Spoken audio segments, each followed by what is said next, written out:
Hi, and welcome everyone to Ethereal Encounters Unveiled.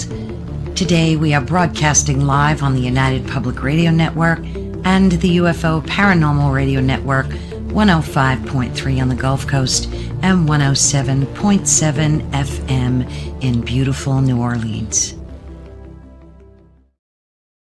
Hello, everyone. It's always such a joy to have you here with us today. And as you just heard, welcome to Ethereal Encounters Unveiled. Today we're broadcasting live on the United Public Radio Network and the UFO Paranormal Radio Network. Today we're diving into a topic that's deeply moving and profoundly universal. It's the enduring relationship between a mother and her daughter, and a connection so powerful that it transcends even death. Have you ever wondered what happens to that bond when someone we love passes away? How do we continue to feel, honor, and communicate with those that are no longer physically here with us? And today, our guest has explored these questions, and in her insightful, heartfelt book called The Eternal Bond, Daughters Honor Their Mothers on the Other Side. So today we are so excited to welcome Dr. Janet Lynn Roseman.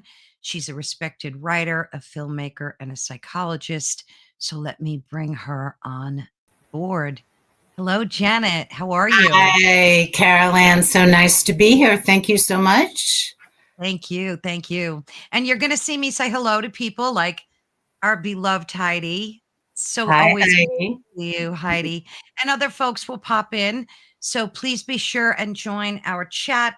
We're streaming all over social media. So wherever you find us, pop in and ask some questions, make some comments. We love hearing from you. So Janet, tell us about your journey. I read your book. It was absolutely wonderful. Well, thank you. Thank you. I'm glad you liked it.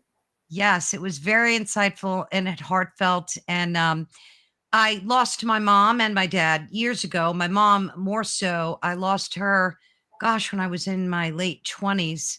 So it's been a very long, time. And I lost my husband 4 years ago after 45 years of marriage. So that's been a real journey and still is. Yeah. So when I read your book, it touched so many different places within me. It made me think about my mom more. And because when someone passes away that long ago, not that you forget them, but you ease into like a different stage of acceptance, I would think. But it really made me think about all the loved ones that I lost and how I still continue to communicate with them, because I do. I still continue to communicate with them in so many different ways. So tell us about your journey. It was so amazing what you did for your mom to keep her out of pain and alive and on this planet longer. I was just so touched by your story. So maybe, thank you. of course, maybe I'm going to step away and let you talk about yourself for a minute and what prompted you to write this book. Sure. I wrote the book a few years after my mother passed away. So it's had a lot of iterations. It's changed over the years. And I actually, I wrote the book for myself. I wrote the book because I couldn't find a book that spoke to me after my mother passed. I read everything.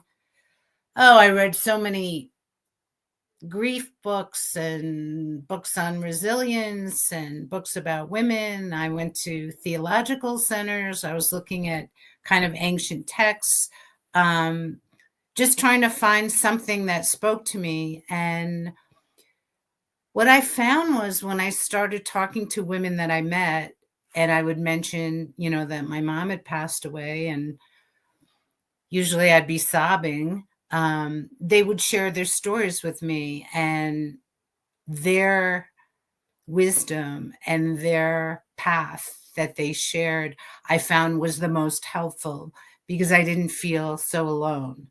And I really just wanted I wanted to write a book not only to help people in grief, women in grief, but it really speaks to anyone, in the grieving process.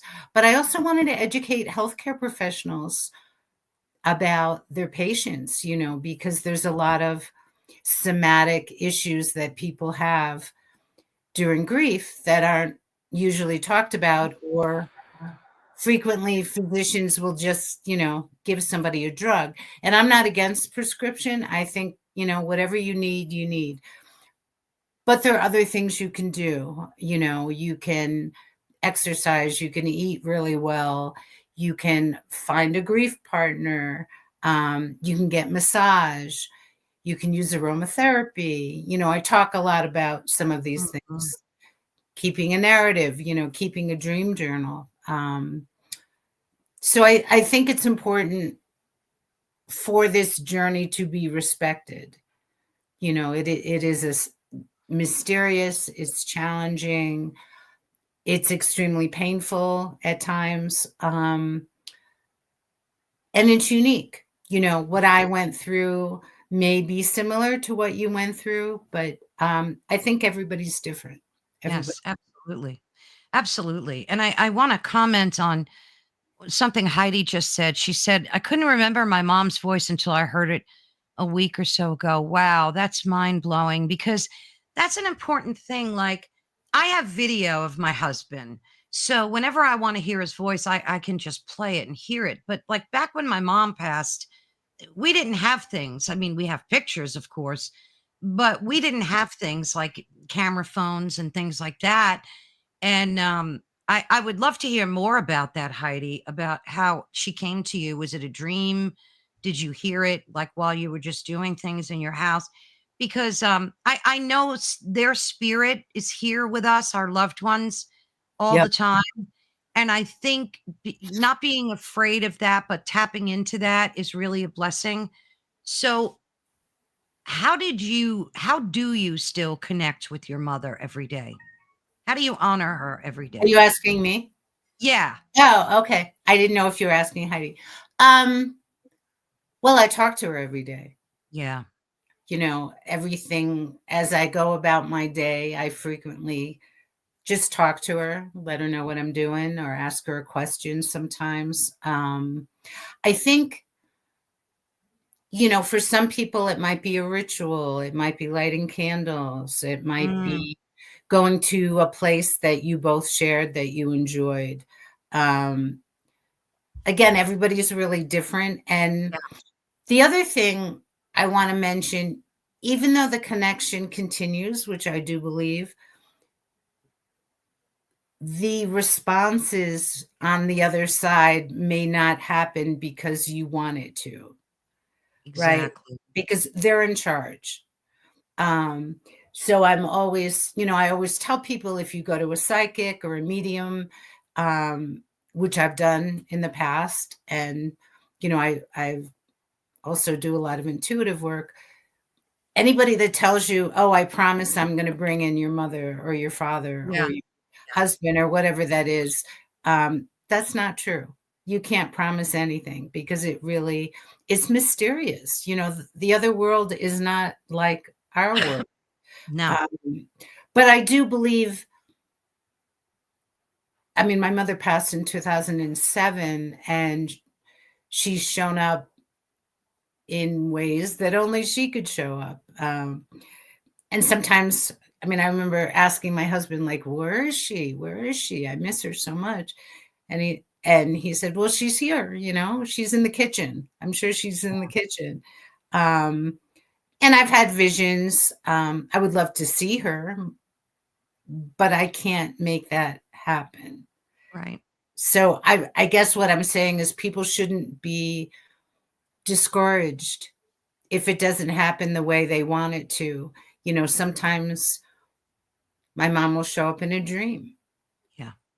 or I'll hear her telepathically. So it's lovely and it's beautiful. And I would urge people not to give up on feeling like, their connection has to be returned immediately, because we don't know what they're doing. They might be busy. So true.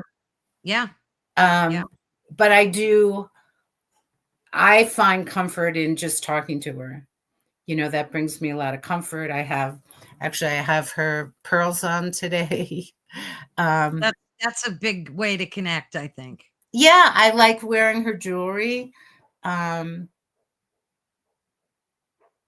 think, again, it's different for everyone, and only they know the depth of their relationship, so they would know kind of from the inside what would have meaning. So I remember I went to a psychic and she was telling me, oh, your mother used to love dressing up in couture and you should wear really fancy clothes. And I just laughed because that was not my mother. I know, it's so disheartening when things like that happen. Pardon me? It's very disheartening when things like that happen.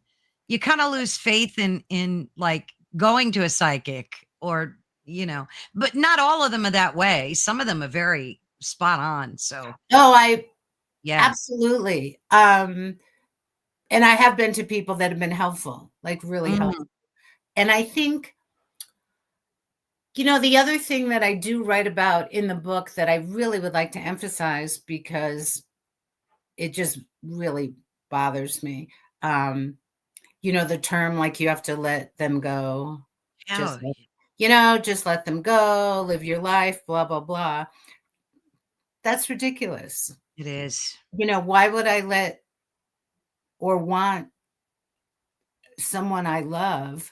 Why wouldn't I want to keep that connection? Of course I would. That's a love connection. Absolutely. So I don't believe in that. I've had arguments with people about it. I just don't. I remember after my mother had passed, I heard from a lot of people, just let her go, and your sadness is impeding her growth. And I thought that's total bullshit. First of all, I don't believe it. And second of all, how would they know? Exactly. Well, you know what it is? You know what I think it is, Janet, and you touch upon this in a chapter in your book. No one, and I hate using the words no one and always and being so finite about things, but I believe that let's put it this way, most people do not like to talk about death. They don't want to be around it. They don't want to feel you when you're in pain. And I know this from personal experience of the past 4 years. It's been a handful, not even, of people that would actually stop me and want to talk about his passing. Most people are, they'll mention it and they'll just change the topic. They'll say something like, oh, he was such a great guy, or, something very nonchalant like that. But I think most people get sketched out and they just don't want to talk about death. They don't want to be around you. They don't want to feel your pain. They don't want to deal with it. You're absolutely right. And I think, I remember one of my mother's friends came over. I was staying at my dad's house at the time and I was miserable. And she said, oh, Janet, no one wants to be with you. Oh, I read that. You put that in. And I was shocked. Yeah. Like, here's a mother talking to me like that. And I mean, you're right. I think death is a real taboo topic. I mean, I teach death and dying courses to medical students because I want them to be self-reflective. I want them to understand, because they face death all the time. They need to really look at their own feelings about it. There needs to be support, not only in the medical community, but obviously for people in grief. And I think, initially after someone passes, there's a lot of support and people come to the home, whether you're sitting Shiva or you have a celebration, whatever you might be doing.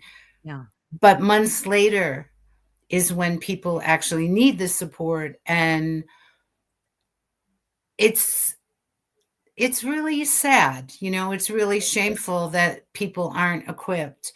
I think, if it wasn't such a taboo topic and there wasn't so much fear about it, it would be better. In fact, at the end of my book, I include resources, Yeah, and yeah. I include a list, like show this to someone who wants to help you but doesn't know how. And you can simply say, you know, I need some help and this is what I want. This is what I need, which I think is great, but be Mm, discerning about whom you ask, you so know? true. So If true. if somebody wasn't supportive to you before, certainly after you've lost someone, they're probably not gonna change, their Absolutely. personality. But I think it's important to ask for what you need, and also for friends and family who wanna help, you know, even a simple, "I don't know what you need, and I'd like to Right. help you, tell me." And maybe it's driving you to the grocery store, bringing you food, maybe coming over and just sitting with you and not talking, or maybe Mm, talking, right. So again, everybody's different, and I think it also your needs, at least from my own experience, they change during that process. Yeah. Yeah. What you need immediately might be different, certainly, Caroline, than what you need now. I That's don't so know. I don't wanna speak for you, but no, no, perhaps. no. That's so very true. I mean, I went for grief counseling not long after he passed because I didn't want to choose the route of taking medication. It just wasn't something that appealed to me. I because I felt like SSRI drugs, antidepressants and stuff like that because I felt that for me, I wanted to not be numb and feel the pain and grieve through the process without having my brain switch off. But for some, it's an absolute necessity. And I'm not boo-hooing on anybody taking those medications. By Mhm. all means, whoever, it's a personal journey like everything else. But the thing that irritated me about that was I went to see my doctor a few weeks after, my regular MD. And Yeah. he looked at me and he said, "Oh gosh, you're a mess." I said, "Okay, thank you. Of course I'm a mess." And here's two prescriptions and he wrote me a antidepressant and a tranquilizer. Well, they call it in. They don't physically write them anymore, but so I just kind of, didn't say anything and then when I went back for my checkup, he said to me, "So how's the medication working?" And I said I wouldn't know because I didn't fill them. And he looked at me and all he said was, what am I going to do with you? What am I going to do with you?"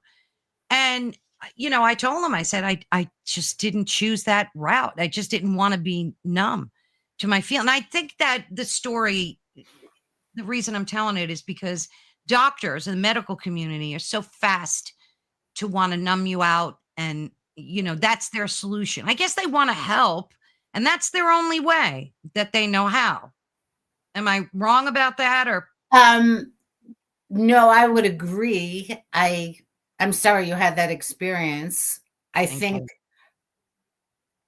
you. if physicians were better educated about other options, I think that would be, I think that would be incredibly helpful. Yeah. Um, I also think if there was more education Yes, for absolutely. physicians about, oh, there are other things that people can do, like they don't address food, they don't address lack of sleep. Right.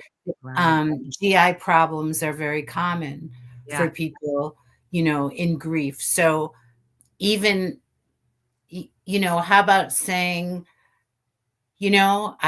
I understand you're in a really difficult time now, and I'm wondering what kind of support do you have? Yeah.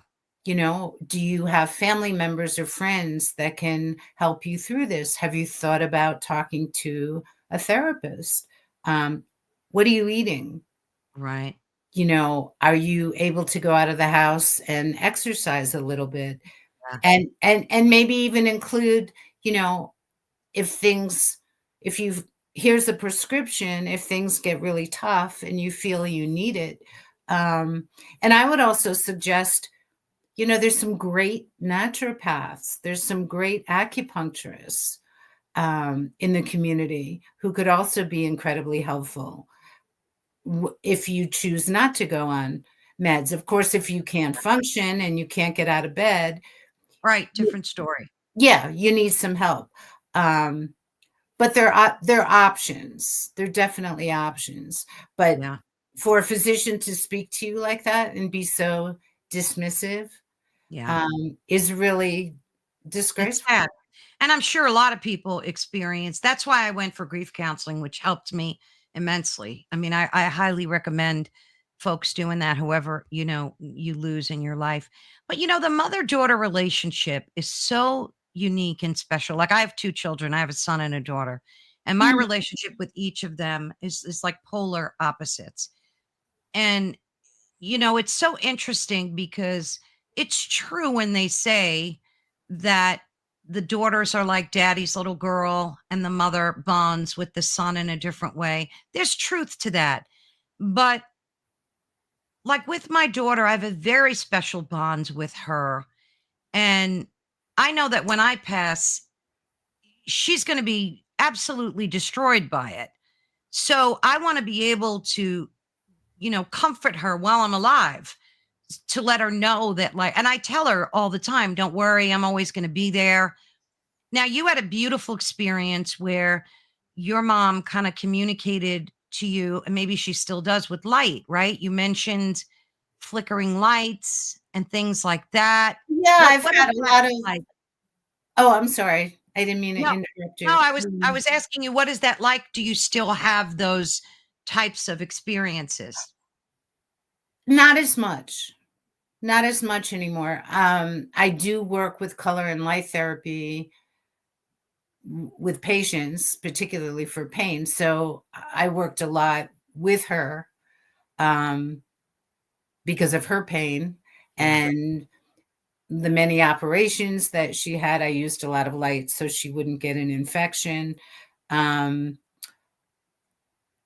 I spent maybe a year having light visions like every night, Yeah. and they were pretty phenomenal. They were really beautiful. I drew them because I didn't know what to do with them. Um, I still look at them and I don't know what they are exactly. But I definitely feel like there was some communication, and maybe in time that will be revealed. Mm, And maybe it was just to see it. yeah. Maybe that was the message. But I know I didn't imagine it. I was awake, and I saw it, and that was pretty extraordinary. Um, so I believe she was definitely trying to communicate to me in some way. Yeah. Um, and I saw a lot of other things that were pretty amazing. Um, but again, I didn't force it or ask Yeah. for it. It just appeared. And I think when those things happen, I feel very blessed. Um, and there's no timeline. These things can happen immediately or maybe Yes. 10 years later. I mean, who knows? Everybody is on their own path. Yeah. Yeah. Yeah. Heidi just said color therapy. I read somewhere that the true cobalt blue is an amazing healing back in ancient times. I heard that too about blue stained glass. Is that true? Or have you heard anything about cobalt? Not necessarily that color, but in the Asclepian temples Mm, that were built centuries ago, people would go to the Asclepian temples, and after they would have to bathe, they would have to fast or eat really well, very nutritious foods. They would lay often, at least this is what's written in ancient texts, they would lay in front of stained glass windows and the sun would come in to yeah. heal them. Yes. So blue actually is a very sedating color. Yeah. It's also very good for pain in some respects, but it's interesting. I mean, color therapy has been used for a really long time. I studied something called color puncture, which is the application of colored light on different acupuncture points. Oh, And wow. so I've done some research. I've worked with people with chronic fatigue for pain control. Mhm. Um, I can tell you an amazing story. When my mother was probably the night before she passed, she was in hospice, and I was with her, and I asked her if she couldn't speak, and I said, "Do you want a light treatment? If you want a light treatment, put your hand up like Yeah. this." And she did. It went up all the way, Wow. and she was very heavily sedated, and I told the nurse, and the nurse thought I made it up, which I didn't. Yeah, of course. So I was able to give her a light treatment. We couldn't communicate that way. We communicated more telepathically, but yeah, I believe in, the efficacy of light therapy. I think it's extremely helpful. Um, I've seen it work, so Mm. I'm a believer. Yeah, it sounds fascinating. I would love to learn more about that for sure. But I did hear about the stained glass, how that was used, and it makes so much sense when you think about it. But you also talk about how after your mom passed, Mhm. you asked, what am I supposed to do now without her? Where is she? Who is she with? And most importantly, how can you contact her? So did you make like did you set intention to want to reach out to her? I know you said you don't know where they are after they pass. We don't know. Like I made a bond with my husband before he passed. I said, when you go, and if I go first, like we each have to give each other a sign, and we like promised. So I waited and waited and waited months, and I was so disappointed that I wasn't getting that sign until one day I was walking my dog and I saw this tremendous hawk, not just a baby hawk, it was a special type of hawk on a tree in my community, and we never get those birds here. And I just Mm. knew that that was him, and I took pictures of it and I spoke to it, and after that I kind of I just believed that that was him reaching out to me. I mean, do you think they come to us in those types of ways, in ways that maybe we're too busy to see or we're just not being aware of? That's a great question, and I love that he did come to you. A lot of women have told me they have had kind of signaling from their mom through birds. So that's not unusual, which is Yeah. really great. And then I think, we don't really know what the capability of coming back is. Yeah. You know, I think as much as we wanted, and believe me, if I could manifest my mother here out of intention, I mean, I would be thrilled. But I know I can't do that. Yeah. Um, and I think sometimes I think it's almost better not to even think about it, or not to even have that intention, because I think the appearances that people we love make arise when they happen. And Yeah. if we're too concentrated on, I must see my mother, I must see my mother, Yeah. maybe we'll miss out. I mean, I've had this experience many, many times where I'll go. My mother and I used to love to go shopping together. And sometimes I'll go in a store and I'll be overwhelmed with this grief. This grief will just flow Yes. through me. And I feel like she's there Oh with, yeah. Mhm. that she's kind of like, hey, I'm here. I know you feel really sad, but I'm here.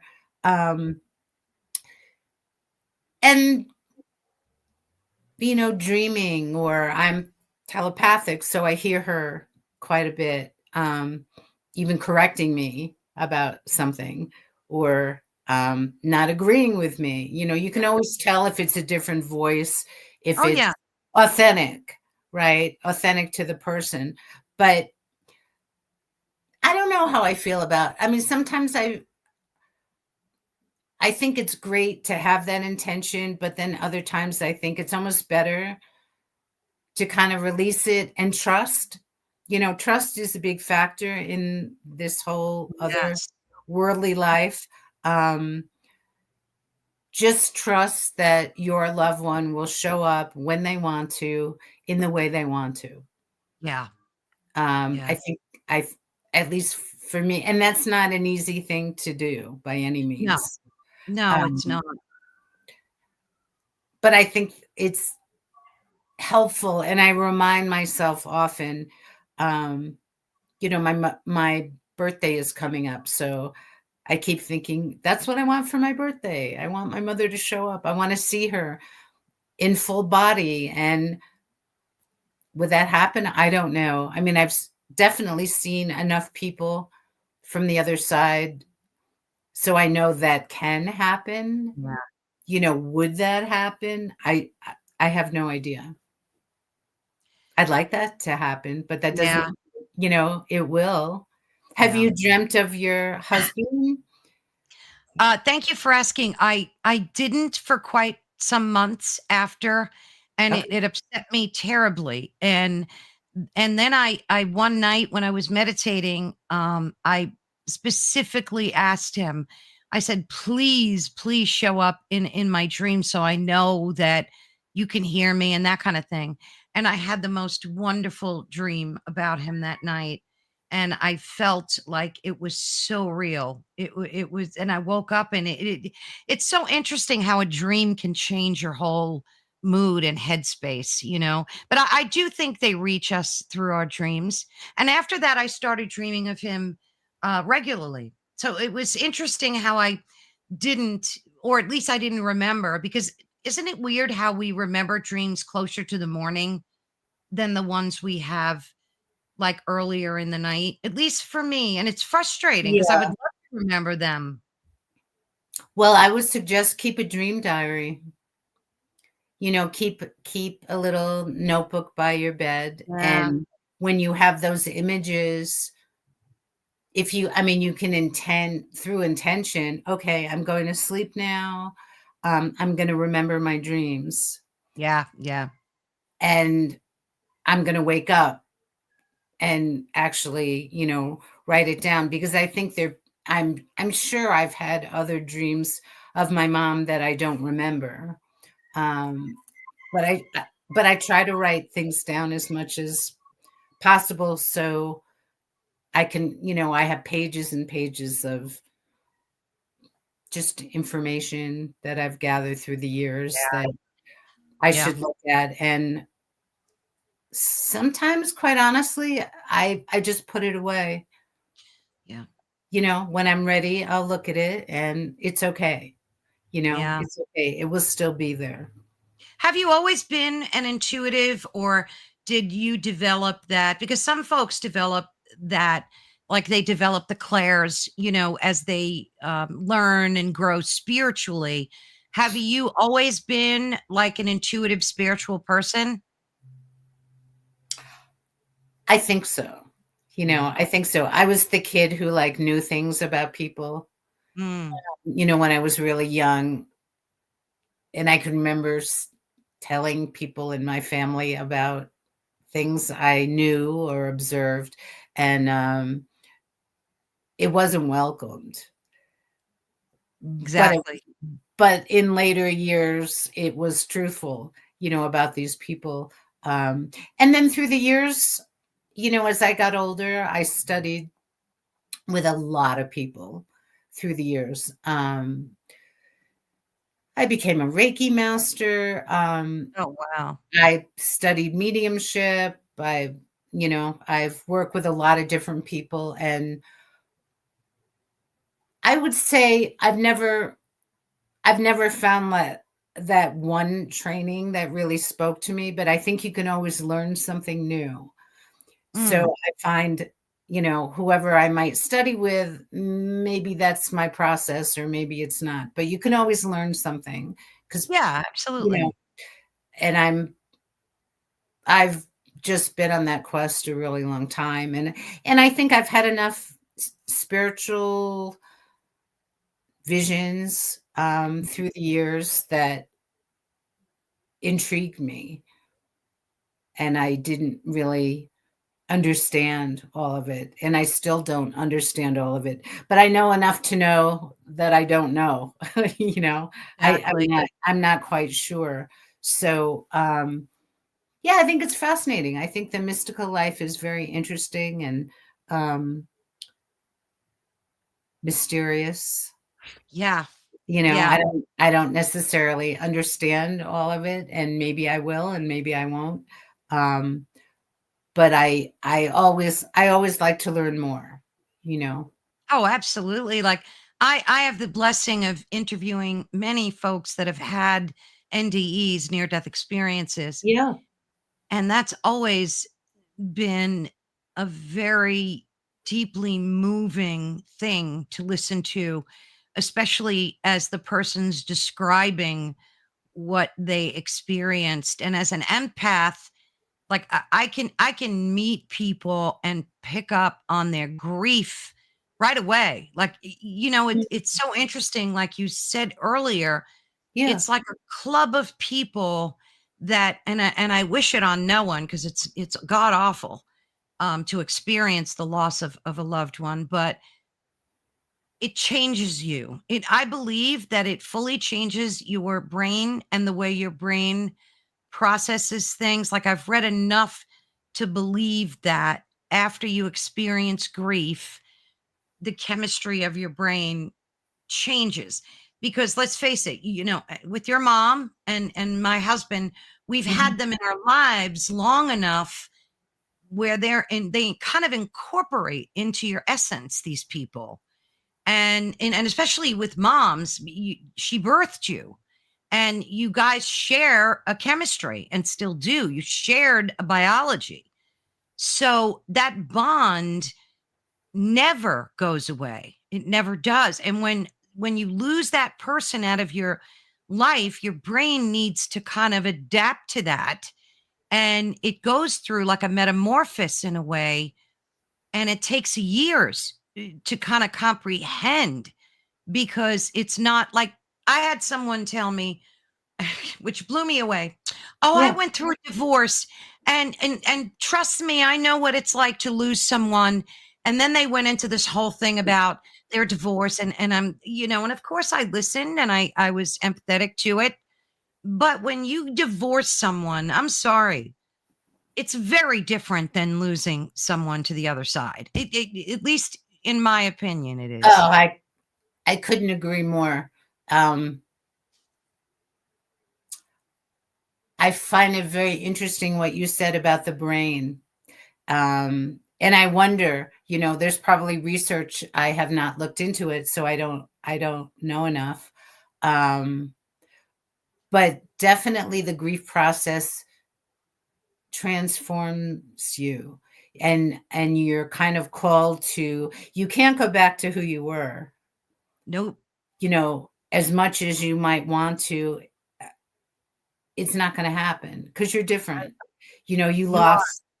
lost a piece of yourself, Yes. and in my opinion, you can do a million shamanic journeying, you're not going to get that piece back, but you can also, knowing that you've incorporated that loved one in as part of you, as part of your daily life, can be Mhm. incredibly comforting. I mean, it's comforting for me. Um, and I also think what you said was interesting about, knowing as an empath, when people are in grief. Um, I think I found, for myself, I didn't choose to go to like grief groups or anything like that. I used to go to some oncology groups with my mom. And I remember thinking, it just really pissed me off because the person who was leading it didn't even talk about, body image or loss of self or sense of self, or she didn't do anything to help empower people.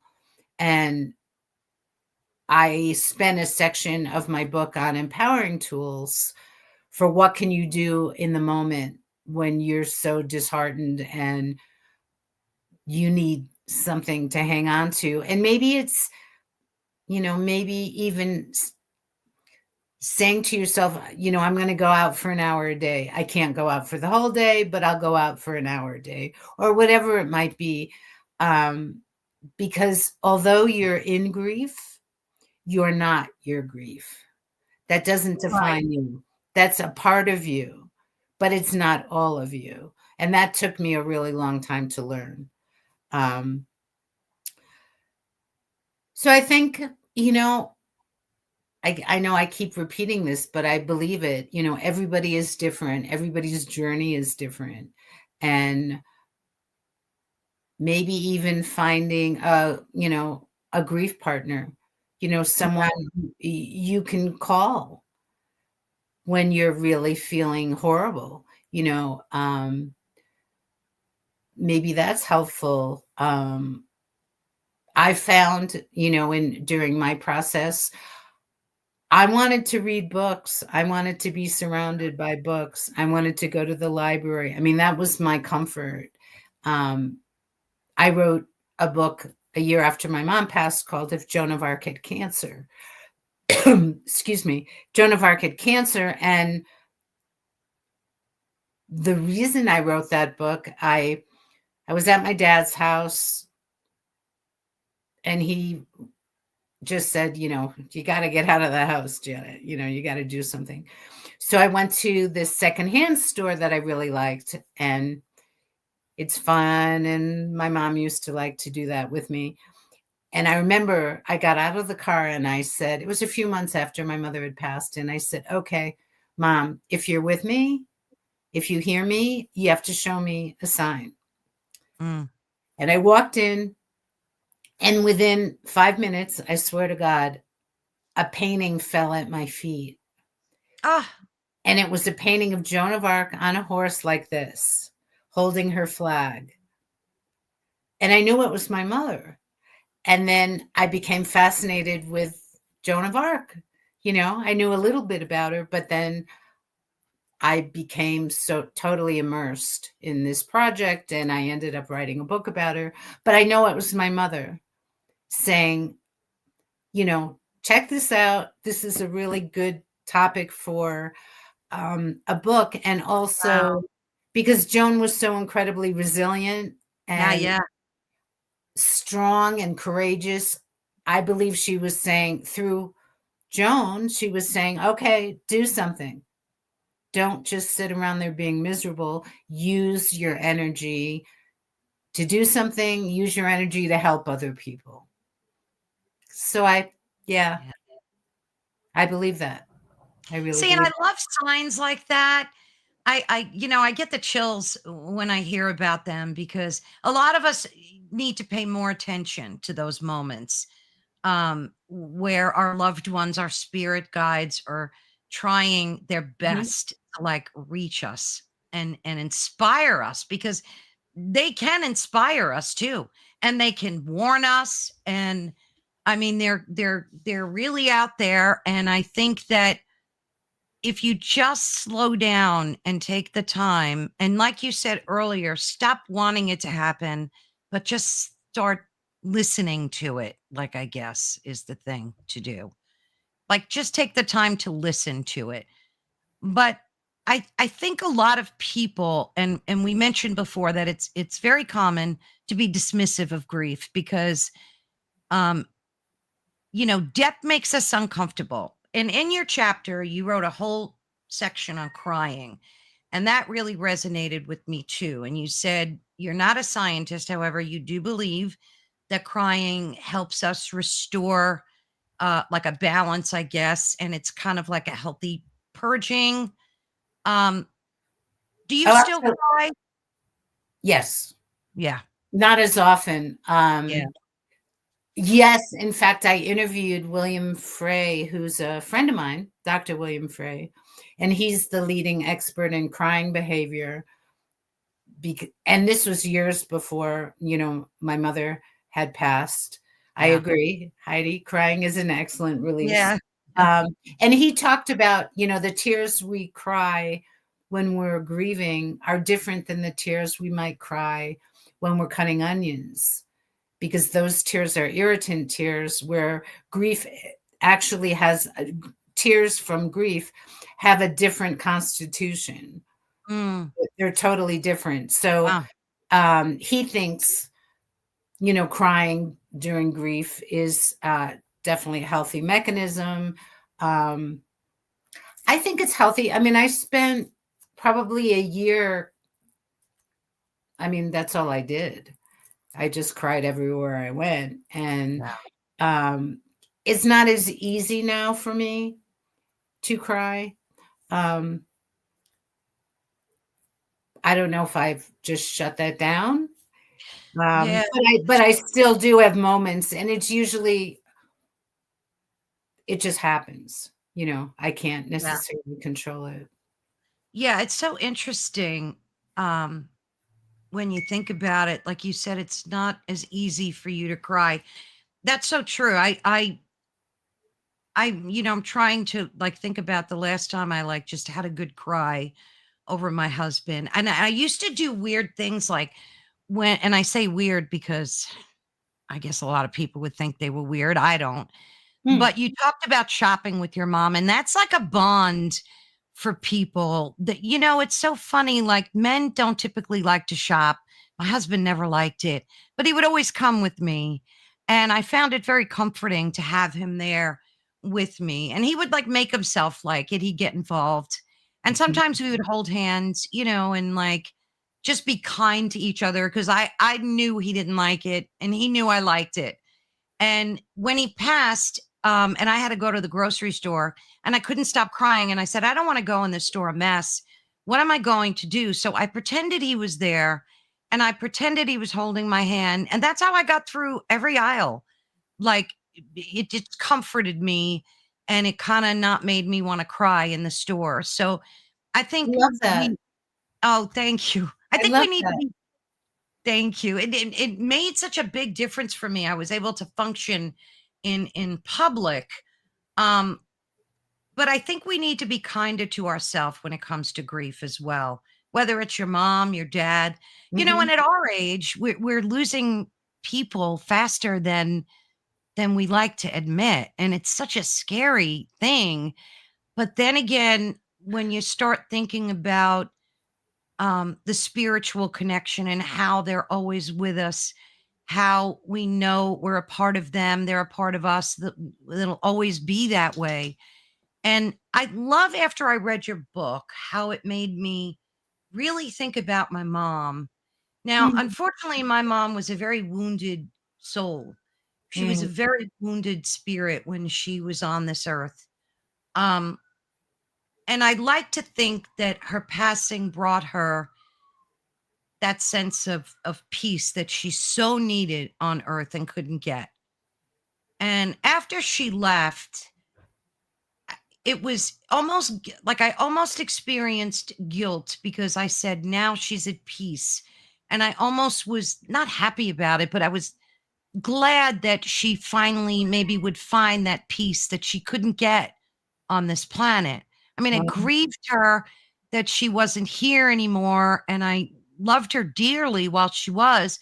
But because she was such a suffered soul in so many ways, sometimes passing is the only thing we can let them do. And I think it's selfish of us to not let them do that. Does that make sense to you? Or Yeah, no, it does. It does. I mean, I think it's great that you had that insight, and wisdom.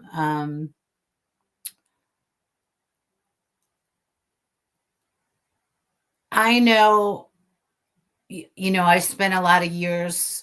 My mom had a very rare cancer, so I spent a lot of years taking care of her and being in hospitals and it was a nightmare. I mean, it was pretty ugly. It was awful experience. But it led me to the work that I do now. I Yes. never thought I would work in a medical school, etc. And a lot of people said, a different scenario than your mom, but to let her go and stop trying to keep her. And I didn't want to have any of that, Yeah. and I think I just believed maybe with this drug or this drug, this protocol, she would be okay. And I remember, there was there was somebody at the University of Miami who had a drug trial for her particular type of cancer. And we went down there. I really wanted her to participate because I thought it would be Yeah. helpful.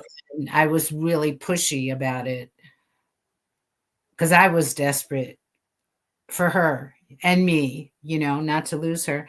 And she looked at me and she just said, I don't want to do it. Yeah. I've had enough. I really just want to do it. And I was really angry about that. Like, why wouldn't she do that? Yeah.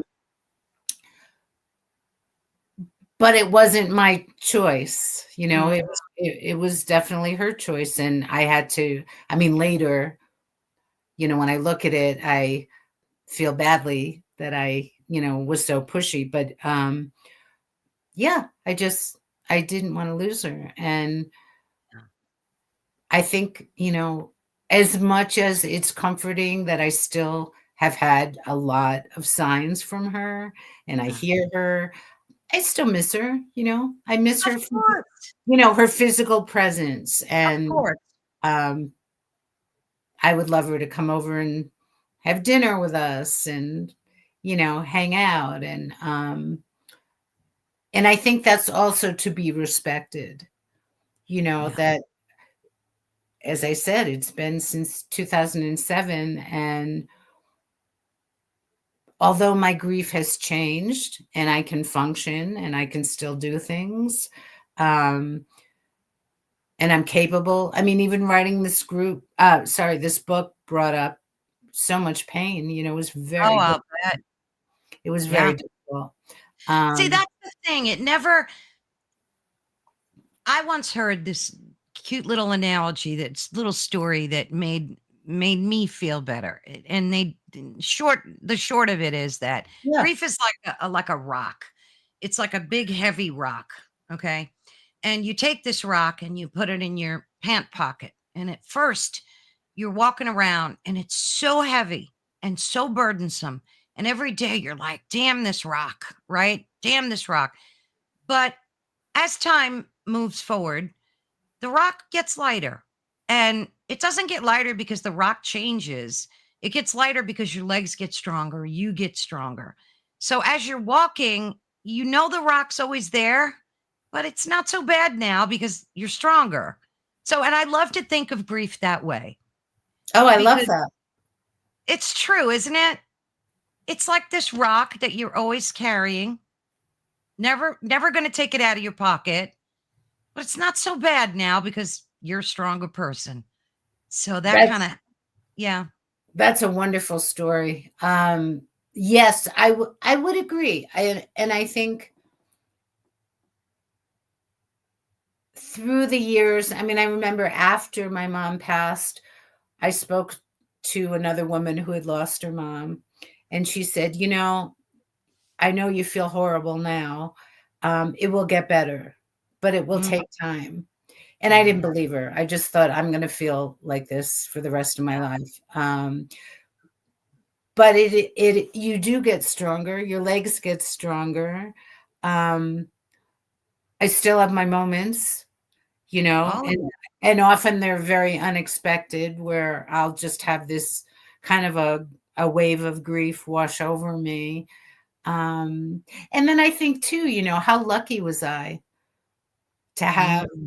a mother that I love so much, Oh my God, you're so you know, blessed. and who Yeah. loved me I mean, she edited all my books. Oh, Um, wow. we used to do, I remember a great trip going to Boston. Oh, I think I was writing my dissertation, and we went up to use the Harvard Library and had fun. And we went to New York, and we did all sorts of things together. But yes, I would say to people, the pain changes. And if I remember to tell myself when I have those moments of grief, well, how lucky am I? That, Mm, excuse me, I think that's really helpful. And also how, you were saying about being kind to yourself and bringing your husband into the grocery store, which I think is great. Recognizing that we're all vulnerable and it's okay, yes. and it's not a finite process. I write a lot about Elizabeth Kubler-Ross, who I respect immensely, but Mhm. her stages of grief, she interviewed people who were dying. She never asked them about visions. She never asked them about dreams. Mm. She never meant that interview to be sort of the protocol for the grief stages. She never interviewed people in grief. Oh So my goodness. it's really a misnomer to use those stages, which everybody does. It's not appropriate Didn't at she all. add a stage? I heard she added a stage to that. There's another stage that she added. I forget what it is, but my grief counselor told me that I guess Oh, after she thought about it, she added. Yeah, I'll have to look it up. She added. I'm not aware of that. Yeah, Heidi, maybe if you're out there still, you can look up her stages of grief. And I think she added one. Um, yeah, I know my grief counselor told me that. I don't know. Maybe she thought about it and realized how could you not interview people in grief and write the Well, stages of grief? she I agree, but Yeah. she also wrote, Dr. Kubler-Ross, that she never intended this to be used in the way that Oh, that it's okay. used, Well, but that makes sense. unfortunately, people use it as the standard, and the Yeah. reason I don't like it is it forces people or encourages people to look at the stages and they measure themselves, like, "Where am I?" And somehow when I get to the end, I'm done. Yeah. Oh my God. What a Which misnomer. yeah, that ain't gonna happen. I No. wish, I wish, but, Unreal. it's a wound, which I believe you mentioned. It's a wound you carry, but it's a strength you carry because that Mm, wound is part of your strength. yeah. And I tell myself if I can survive that, I probably can survive, almost anything. And, I remember, and I do write about this too, my husband and I adopted a 23-year-old cat who was, hi, Michelle, who had Alzheimer's and he bit me Oh. and it went septic. And Oh no. so I had to go to the hospital. I had IVs for 24 hours. I almost died. It was extremely, Oh my goodness. yeah, it was horrible. And I remember I was waiting in one of the rooms off the ER, and this doctor came in and said, you could die. You need this medication and blah, blah, blah. And I'm like, I'm not scared enough. Like, you're not helpful. Yeah, give me whatever I need. And Yeah. then the doctor left, and I said, Mom, this would be a great time to show up. And, wanting her so badly, wanting her Yeah. presence. And I can't say that I saw her because I didn't. Um, but I felt comforted knowing I would be okay. I would be okay. It wouldn't be fun. Nobody likes, IVs in their arm. But I I had this inner knowing that it would be okay. I'd never been in the hospital before except to teach. I'd never been a patient. So it was really, it was really kind of frightening. And I just knew, like, this was not my time. And Yeah. she was there. And coincidentally or synchronistically, or however you want to put it, I was on the same floor that she was in the same hospital Oh, where I wow. used to visit her Oh, wow. and my dad. So I think, my God, that's really kind of Yeah, weird. that's trippy. Yeah. Yeah. I wanted to ask you about, Sure. and this kind of frustrated me because I'd heard it when I was talking and researching about grief, Uh-huh. that they label certain stages of grief as a mental illness. And I think, if I can remember, after 3 years, if you're not like what they call recovered, okay, that it turns into like long stage grief and it's classified as a mental illness. And I found that to be so offensive. Uh, It uh, is it is offensive. yeah. It's actually, the DSM, which is the diagnostic manual, added. Mm. I forgot when they did it. I think it was the late '80s. Um, Yeah. they added extended grief. Yeah. So, and it was actually after a year. Oh, geez. Yeah. So after a year, if people were still, now there's a difference between I can't function after a Yeah. year and True. get out of my house, or I'm having suicidal thoughts.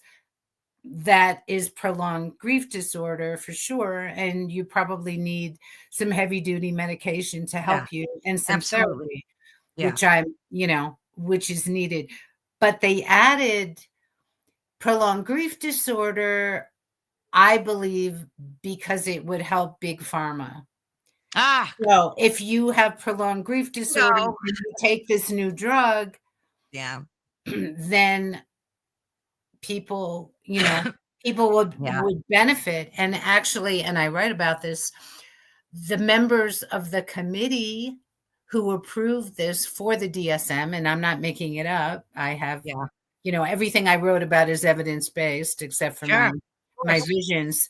The people who are on the committee to approve this, prolonged grief disorder, were also working for the big pharma Of companies. course. Yeah. So it was, and I think it still is. I mean, it still is in the DSM. Again, everybody's different. And believe me, if you can't function or you're feeling like killing Yeah. yourself, Yeah. which is horrible, you need help.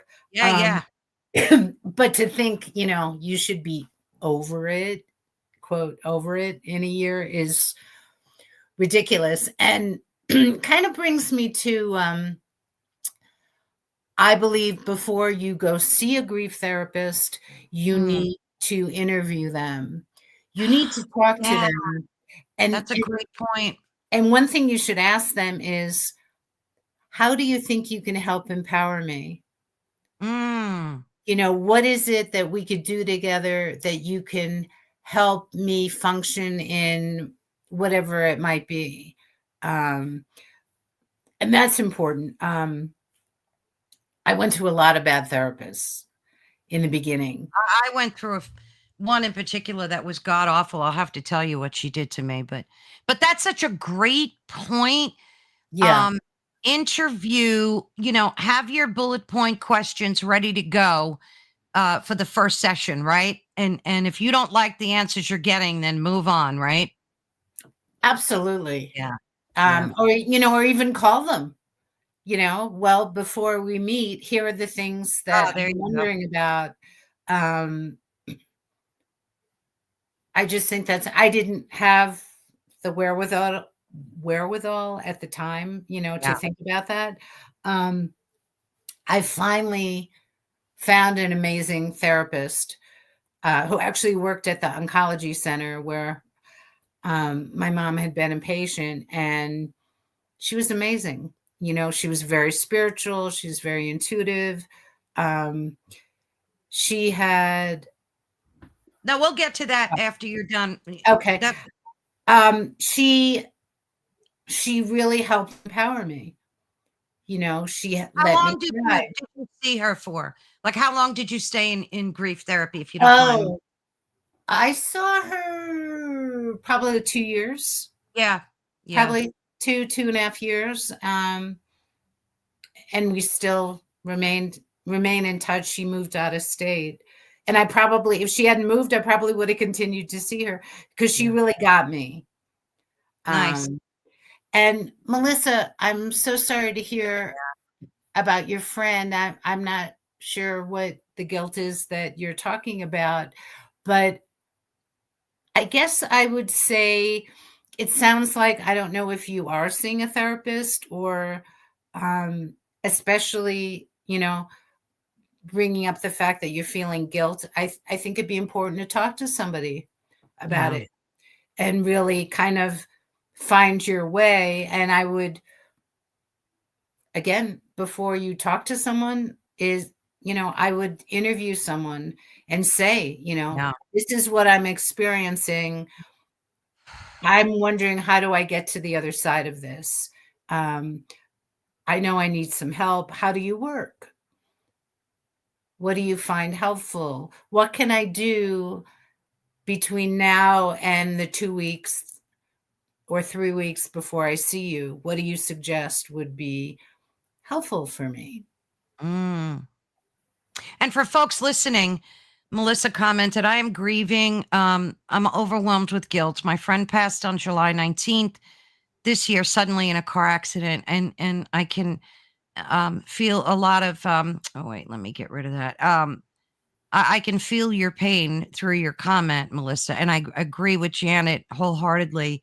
I think talking to someone is going to be a big help. Definitely reaching out. Um, Sometimes we just feel so alone in our grief, Janet.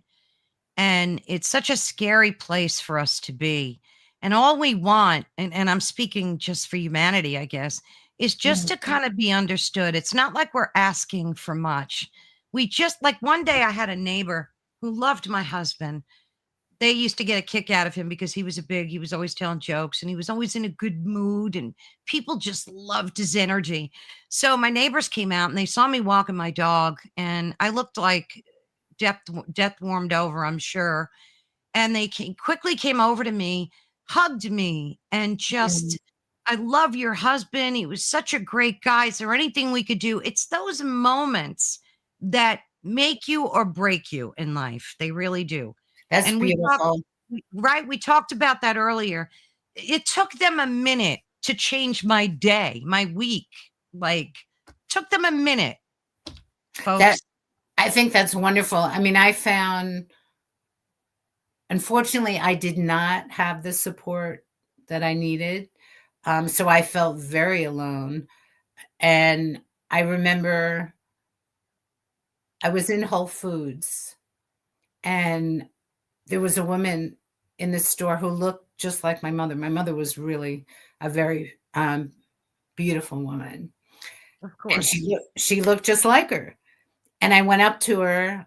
Normally, I would never do this, but I did. I went up to her. I told her my mom had passed and that she looked so strikingly similar to my mom, and she hugged me. Oh, how She nice. didn't say a word. She just hugged me.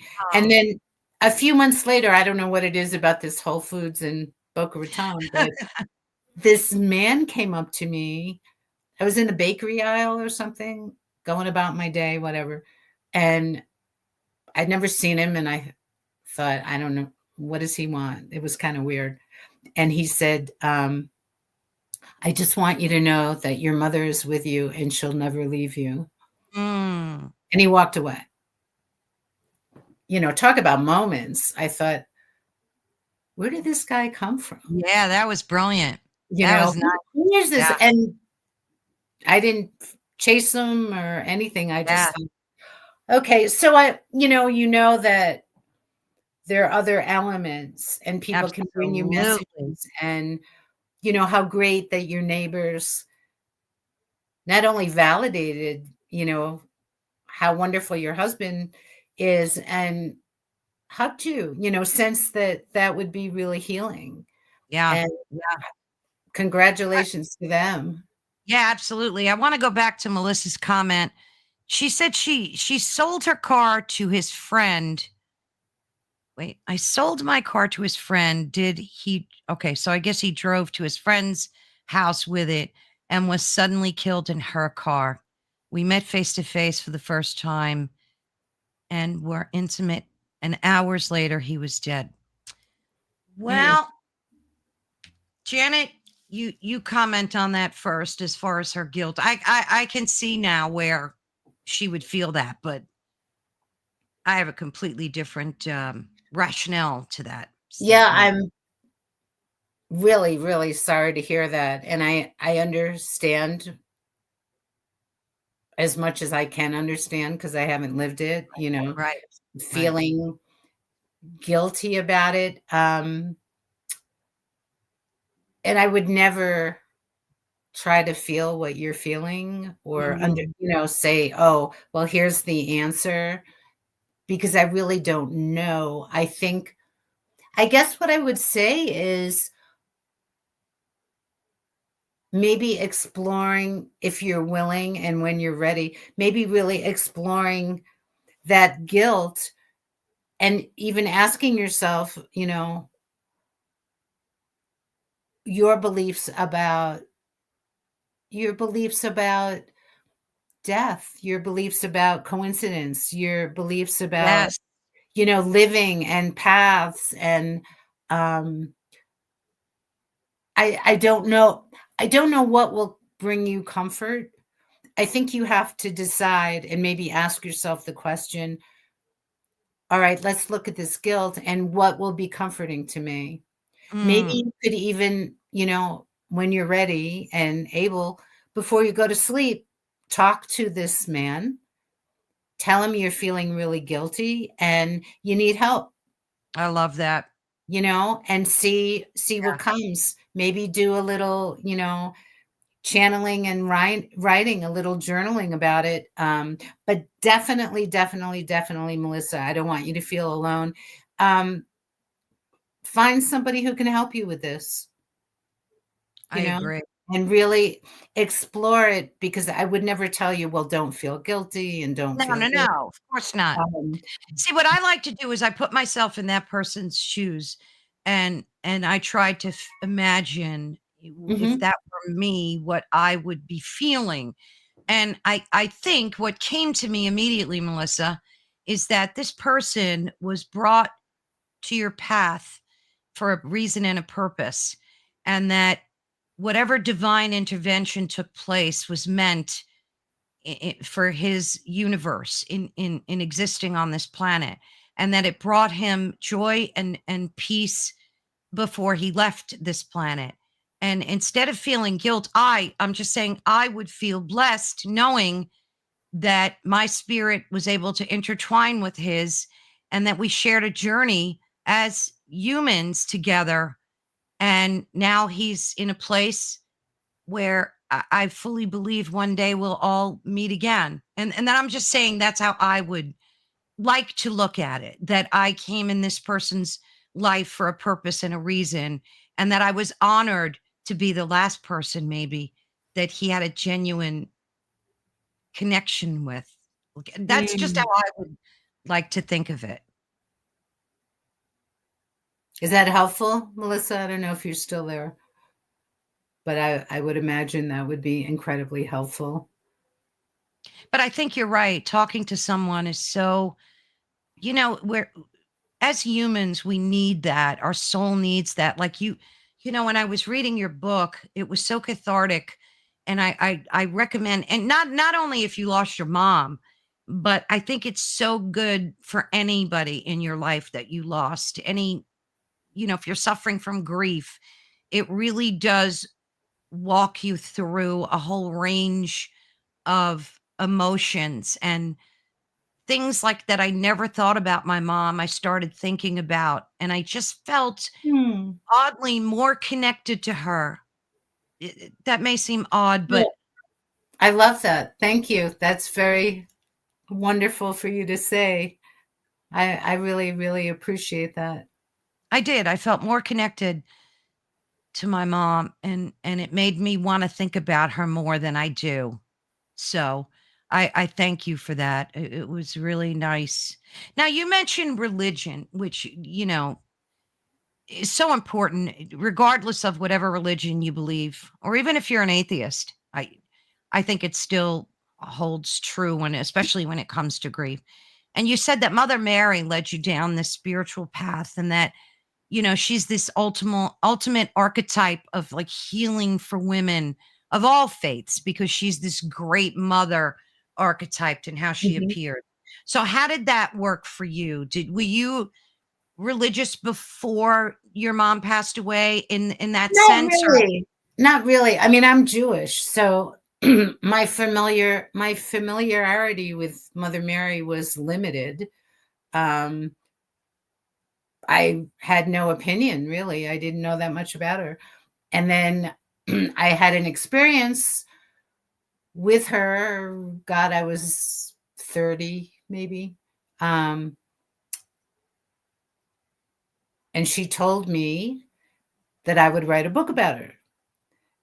Oh, And wow. and I just kind of I was not a very good responder, and I just started to laugh, and I said, "Well, thank you for the info, but you have the wrong gal. I'm Jewish. I don't know anything about you. You don't want me. I'm not the person that could do that." Mhm. And she said something, like, "No, I have the right person." Um, and I left. I remember it was one of the really beautiful churches, because I used to love to go to the churches because I like the energy. Oh, And yeah. I ended up, oh, I don't know, years later, I wrote a book on the spiritual choreography of Ruth St. Denis, Martha Graham, and Isadora Duncan, analyzing all of their dances to the Virgin Mary. Oh, wow. So this happened like years before. Um, and I just became really fascinated with her. I would go to churches and look at her image. Um, I would talk to people about their relationship with Mother Mary and what she meant.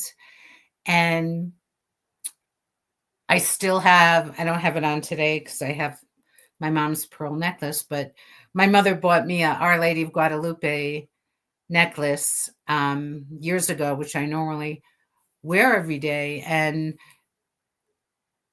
even though I'm Jewish, she bought it for me on a trip, and Mm, she didn't have a problem with it. So Mother Mary, I mean, continues to really speak to me. nice. Um, I just I have pictures of her all over my office. Yeah. Oh, beautiful.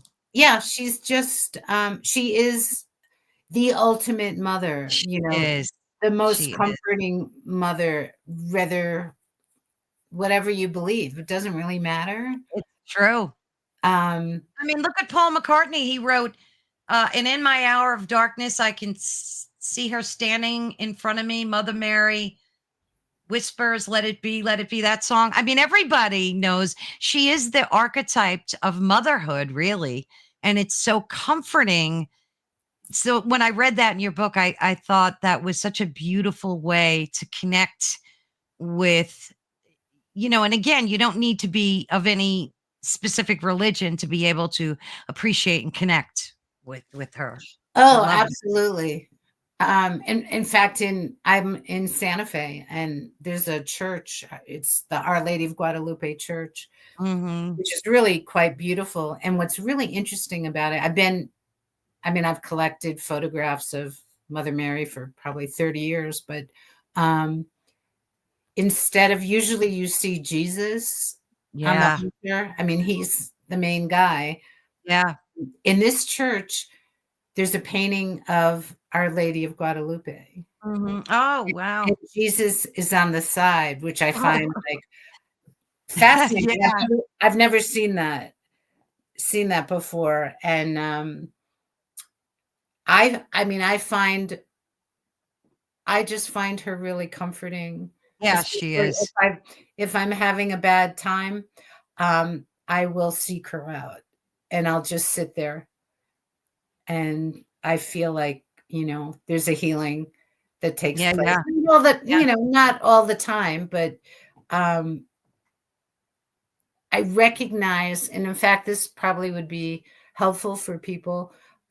Maybe even writing, excuse me, writing down things that you can do in if you're having a particularly bad day or a bad week.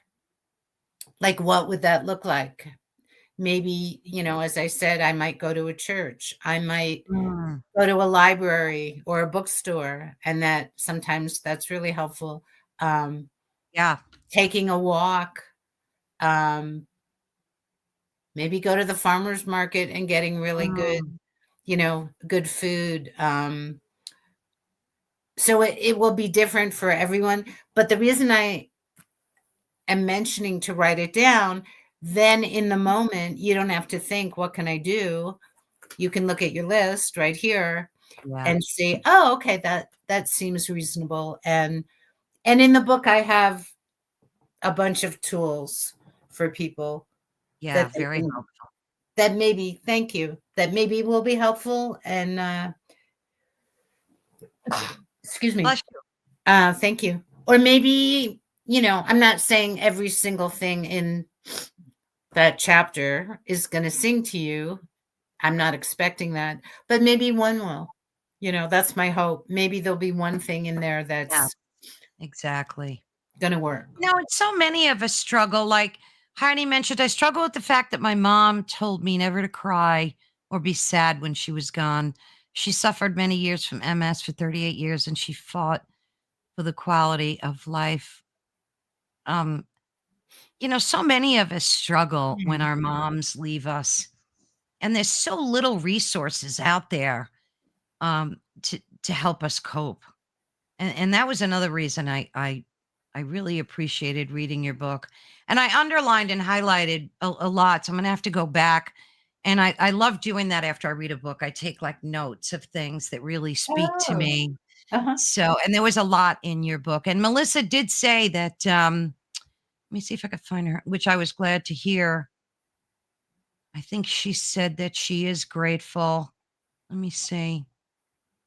Oh, she talks to him every day, and she did ask for help. So yeah, she said thank you very much for the help. Of course, of course. um I'm glad that you were able to get some modicum of help here.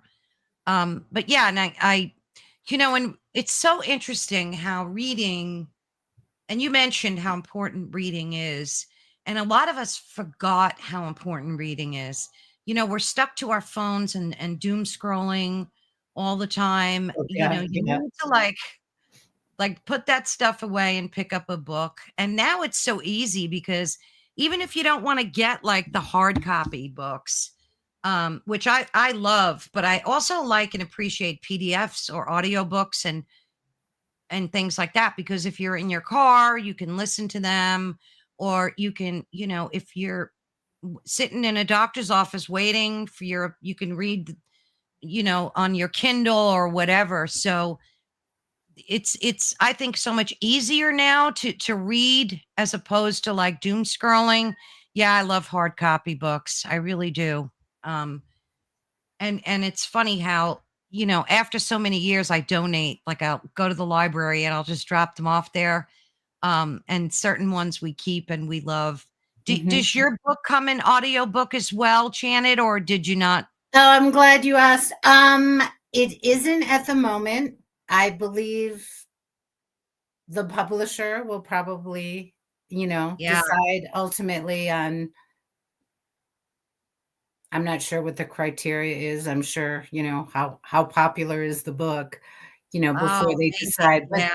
but that would be great to do. And specifically, I don't know if they do this, but I would love it. There's a whole section of narratives that women wrote that is included in the book, and I would love to hear, Oh, their that would be great. Have them their do it. voices. Yeah, that would be great. And I was very careful. I did receive through the years a lot of narratives, and I wanted this book to be empowering. So, not that these narratives are cutesy or, everything's going to be great and I'm all better and blah, blah, blah, which is Right. not true. But I was very careful to choose narratives that were authentic, but also inspirational, Yeah. because Yeah. I wanted women who were reading it to say, oh, I hadn't thought about that. That's Right. really helpful. And I learned a lot, from women too. Yeah, it would be Well, great to hear it in their voices, to have them tell, the short little snippets of their story. You also mentioned that bereavement, the word bereavement, and I never thought about that until I read it, that it means to be robbed. Yep. That is crazy. I know. I found that in my research, and it's true. You are robbed. Yeah. You're robbed of moments. You're robbed of future. Yeah.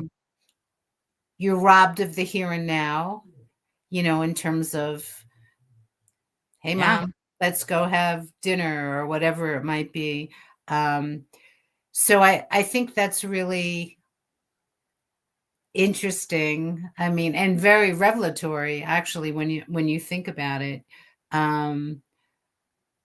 But I guess, I think there's a lot of information packed in the book, so Mhm. I'm happy with it.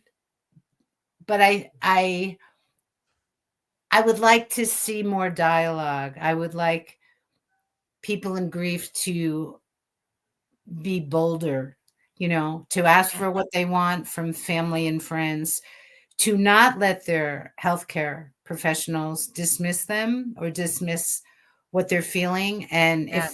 if they feel that way, find someone else. Ask around, ask your friends and family. Well, who else Yeah. can I go to? And not to ignore what you're experiencing, that it is normal to have, as I mentioned, somatic issues or sleep issues or food issues.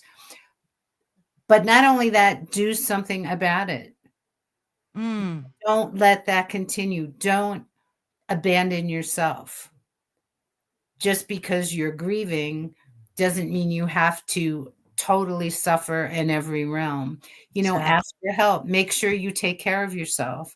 Call a friend. Tell them, I'm not really eating well, and I'm noticing that's really a problem. I'm wondering, Mm. could you go to the store for me? And maybe, these are the things that I need. Would you mind doing that? Because I'm not up to it. Or whatever it Let might people be. help you, right? Let people help you. Yeah. And Yeah. maybe, if you belong to a church or a mosque or a temple, um, maybe ask the community for help. Maybe Yeah. you need somebody to drive you to work for a while because you don't feel comfortable doing that. So people aren't going to be able to read your mind. So, well, thank you, Heidi. I'm glad you're getting my book. That's sweet. You'll love it, So Heidi. I promise ask you. for what you need, because you can't expect people to automatically know. And secondly, ask for what you need from people who are capable of giving it to you. Right. If somebody wasn't a good friend before, I'm not sure they're going to show up again. Yeah. Maybe they will, maybe they won't. Yeah. Mhm. Yeah, But that's so it's true. also empowering, I think, to ask for what you want. Yeah. I You know, didn't do that. right. And it's so interesting because there's not really a lot of podcasts out there that discuss this topic. I think it would be, I mean, think about the amount of people that die every day and how many people are suffering and want to reach out to get help. And maybe they don't want to go to a therapist. Maybe they're more comfortable watching a podcast. And I think it would be brilliant to have a podcast and just cover the topic, not only losing your mom, but just across the board, and bring people on that can share their experiences and their wealth of knowledge. I think it would be, I would watch it. Well, Anderson Cooper does have a podcast on grief. Like a whole podcast on grief. Yeah, I'm not a huge fan of him. That's probably why yeah, I don't know he that. has one. I'm not familiar. There's kind of a whole, the organizations on mother Yeah, loss, there are. There and they are. do retreats and that kind of thing. My only, I don't know, what I don't like about it is sort of making it into this business, like using suffering as, let's everybody get together and talk about our suffering. Um, Yeah, but like if you're on YouTube, I don't make money doing this. I no, don't I get don't paid. mean you. No, I don't No, mean I'm you. saying like if somebody started a YouTube because I mean, yeah, people talk about grief and there are shows, but I mean I haven't found anything that's like dedicated. Maybe Anderson Cooper, I don't know. I'd have to look that up. I'm Yeah, not familiar with it. his podcast is interesting. I haven't seen anything that I know there are some grief podcasts, so I can't really I haven't listened, so I'm not quite sure. And there's certainly a bunch of grief organizations out there. I I guess joined a few of those and they didn't really pan out. Like I tried to get in touch with, well, I don't know, maybe they were just not the right ones, but I didn't find too many resources. That's why I decided grief counseling would work. And for me, luckily, and I still talk to him like every month or two, just we catch up and I like those moments too, because, eh, I think you know, that's great. yeah, I they're think that's healing. great. Yeah, I they're definitely healing. I guess I guess I would just tell people, like I would tell myself, find what works. Right. You know, Absolutely. maybe art therapy would help somebody. Maybe Yeah. that would speak to you. Um, I found through my process, I'd mentioned the Joan of Arc book. Writing for me has always been my solace. That has given me Absolutely. empowerment and comfort. So I think everybody's different, but I'm really glad that you found somebody really great to talk to. Um, but yeah, I want to share your website. I always love showing my guests' websites because so much work goes into it. And of course, you can thank discover you. everything. You have a blog, of course, and about us here. And now your book, I'm sure it's on Amazon as well. Am I right about that? It is. I have it right here. They did a beautiful job. Oh, I think I have the link. You can get it at llewellyn.com Right. under the Eternal Bond, and it's also available through Amazon.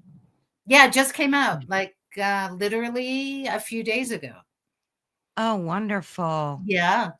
Let me see. I want to hold on. I want to show your Amazon book here. Wait a minute.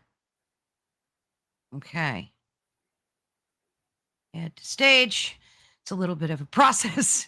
Oh, that's Okay. fabulous. And I would also ask anybody who reads the book if they want to write a review, hopefully positive. That would be fabulous. Oh, sure. And you can even read a little sample here.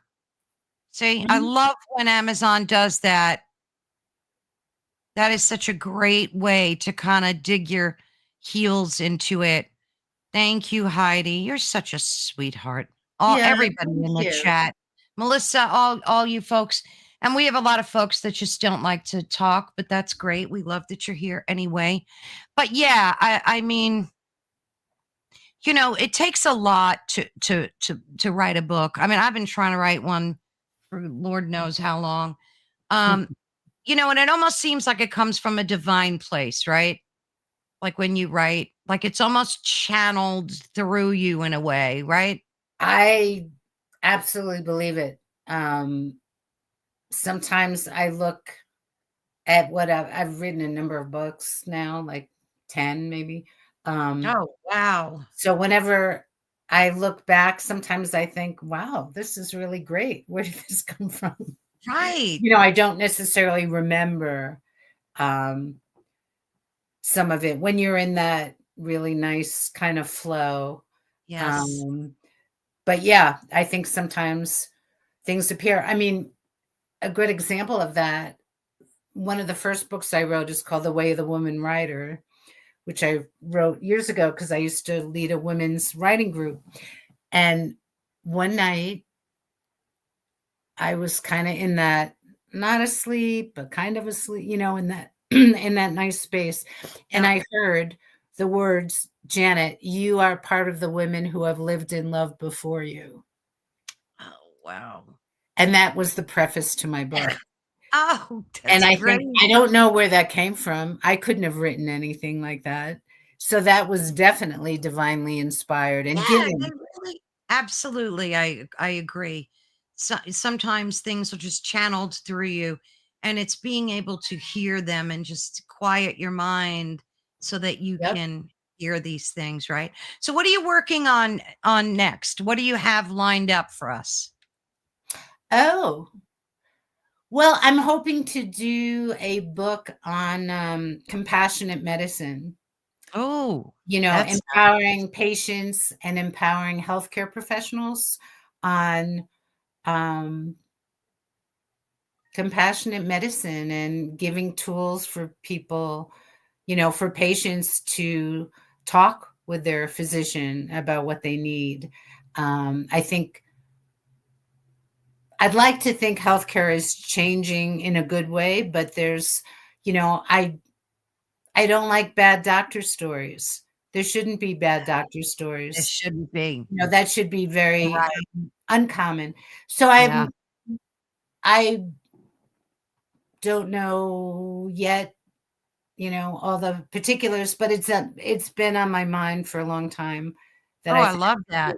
I think it would help people. My son is a nurse. He gave up, his corporate Oh, career after, working, in a very prestigious position, and he always EMT'd volunteer and, like, on his weekends, which I found to be amazing that wow. he would do that, and he loved that so much that he just said, "Mom, giving up, this career, and I wanna be a nurse, I wanna," and he talks about compassion a lot and how it's lacking in the medical, arena, so I think your book would be perfectly timed right now, because I think a lot of people in the medical industry have just put this wall up in front of them, and it's just like in and out burger, just you got so many minutes to see and talk to your doctor, and then next, and there's very little compassion and empathy, and I think your book would be very timely. Well, thank you, and good for your son. I think that's Mm. great. Yeah, I mean, and honestly, I have my mother to thank because I wouldn't be involved in any kind of Yeah, medical school or teaching yeah, if it wasn't for her, because I hated the way she was being treated, and she was a very smart, verbal woman, and I think yeah, about the people who are less, less able to communicate. exactly. So, yeah, I'm kind of on a mission, and it's really everything I do is really in her memory to honor And in her. honor. Yes. So beautiful. Such a joy to meet you, Janet. Well, so Um, lovely to meet you too, yeah. Carolyn. Thank you, I thank you, thank thoroughly you. oh, my pleasure. My pleasure. I thoroughly enjoyed reading your book, talking to you. It's, I look at these moments as blessings, and I'm so grateful for them. And thank you. I hope you get to come back next year, and you've got 10 books, and I'm sure there's a ton of stuff that we could talk about. Yeah. Well, thank you for the invite. I appreciate that. I'd be happy to. And thank you, thank you for your courage in sharing your journey Oh, about your loss because it takes courage. yeah, And for all of the people who did, participate in the chat or are yeah. listening, just know that this is a sacred journey, honor it. Yes, Heidi. Yeah, it is a sacred journey. That's a beautiful way to close out. Thank you again, Janet. God Thank bless. you, And Caroline. thank you. And I will be in touch. Sounds good. Thank you, All dear. Bye bye. right. Well, that was really so heartwarming and moving and informative. And I just want to say thank you so much to Janet for all of her insights. Not only are they comforting, but they are truly transformative. And I really meant that after I read her book. I felt like I reconnected with my mom. And I love that she brought that gift to me. So grief doesn't have to be the end of your relationship. It can just be a transition into the new and eternal bond. Your loved ones are not gone. They're simply experienced differently. That's how I like to think about it. So thank you all again for tuning in. You've been listening to Ethereal Encounters Unveiled live on United Public Radio Network. And thank you, United Public Radio Network. I'm always so grateful to you. And I love supporting this network and everybody in the chat. 1,000 kisses and blessings to you all.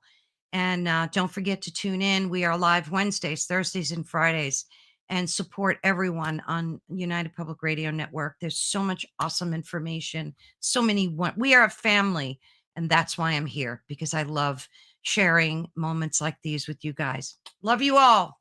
Heidi, Melissa, all you people in the chat. Tay, and I'm going to miss people. Hot Sauce Dad, I saw you commented, but my blessings and love to you all. And we will see you soon. Enjoy your weekend and have a blessed one. Bye, everyone.